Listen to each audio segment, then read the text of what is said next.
My name is Arun Jagtiani, and I'm a proud St. Martin. In a few short weeks, our country is going to be heading to the polls to elect 15 new members to Parliament. There's 126 candidates from 9 different political parties that are contesting this election, and I think the entire voting population could benefit from knowing a little bit more about who these candidates are. Over the next few days, I'm going to interview a few new faces and a few political veterans. So join me, St. Martin, and let's talk politics. Besides being a mother of a child with autism, what qualifies you to get involved in the conversation on this level, let's say? Well, you know, Aaron, from the time I knew myself, I've always been around politics. I think I was probably in diapers. You know, seeing my mom work in the area of government for as long as she did, you know, I had no other choice. Really and truly, you know, you're just called to do certain things. This was my calling. I honestly believe that. And working in the industry where I am working, being dedicated 13 years in that field, I think you can't want more or look for more loyalty than that. You know, you're loyal not only to the company, but you're loyal to the clients that you have. And so for me, in this case, politically speaking, it would be loyal to the people of St. Martin. So for those who don't know, you've alluded to your 13-year experience. What profession, what is your profession? And again, I'll ask the question again. How does it qualify you to serve in Parliament? Well, my profession, I am a senior consultant at a major accounting firm.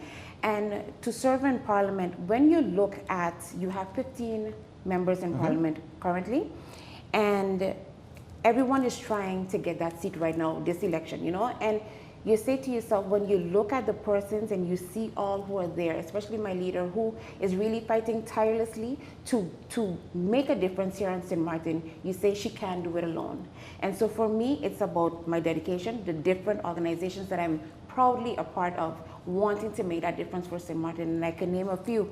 I am the treasurer/secretary of the Gamali Benjamin Foundation. Okay. I am very honorable foundation. Yes, it is. Yeah.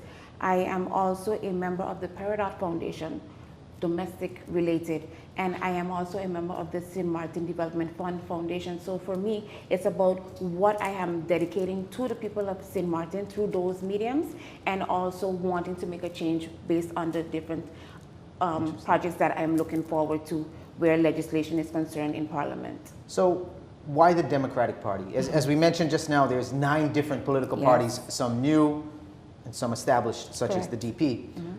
Why did you ran with them in 2010? Yes. What brought you back to the DP, or what led you there in the first place, let's say? Well, like I said, I basically grew up with the Democratic Party, being the president of the youth wing, being the president of the chapter of professional young people, you know, moving on to being a candidate on the list and now being the president of the board.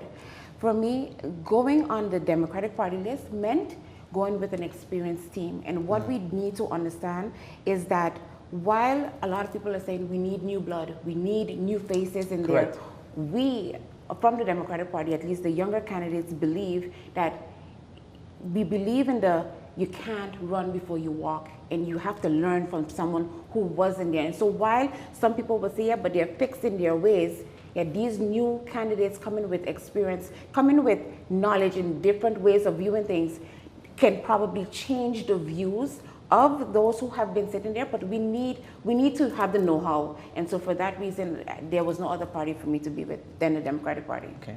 It's interesting when I look at the posters now for the Democratic Party, there's a lot of new faces there. Yes. A lot of faces, which growing up for me, it was a lot of the same faces, especially with the Democratic parties, is what I kind of became accustomed to, let's say, from previous decades. But now you look at it and it's all new faces. What is, well, for the most part, what does that say about the Democratic Party as to where they are right now, and what does their future hold? Well, that's a good observation, and it's one because a lot of people keep trying to bring up the whole, but DP is dead. No, you can't be surrounded by death when you are so alive with such young candidates who have so much more to give to the party. And so something that is dying won't bring on new life to the party. And we can only grow. We can only grow from here. And so I am very proud of the persons on the list, those old, those experienced, and those new, bringing in new ideas to the party as well. Okay. One of the things we were touching on when we were getting mic'd up off camera, so to speak, getting ready, you mentioned to me that one of your concerns within the society, in addition to children with special needs, is children who are suffering from being in sexually abused situations, and where they can go for help. Touch on that for a second with me, please. You know, you tend to not hear too much about it. Only when something happens, people bring it to light. And I am saying, can you imagine how much of it is hidden? Because of the, you know, let's keep it on a hush. Let's not discuss that topic. You know, we'll figure things out. And I am saying, the more you keep silent about something as grave as that, the more these sexual predators can go out after the next one. And so I am saying legislation needs to be brought to assist the child, and also when that person serves their time, to be rehabilitated as well, because you're going to go in, you're going to serve your time, and then you're going to come out, and the cycle repeats itself.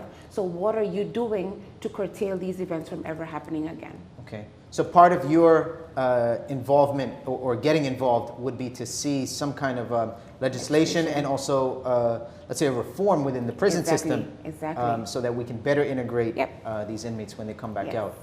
Okay. Thank you so much for joining us today, Ms. Gumbs. It's been an absolute pleasure, and I wish you all the best come September 26th. Thank you. In closing, I'd love to give you an opportunity to speak directly to the voters and give them your message.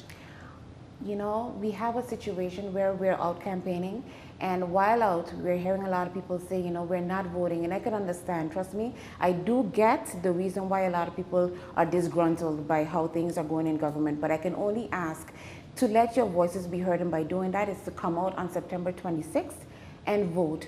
Vote because that's something that you need to do, but vote because it counts, it makes a difference. Vote for a party that you know will always be there to support you. Vote for the Democratic Party, and in particular, your number 18 candidate. Once again, she's the number 18 candidate on the Democratic Party slate. We wish her the best of luck come September 26th. Thank you so much for taking time off the campaign trail to sit with us. No problem. And we wish you the best of luck. Thank you. Excellent. Appreciate it.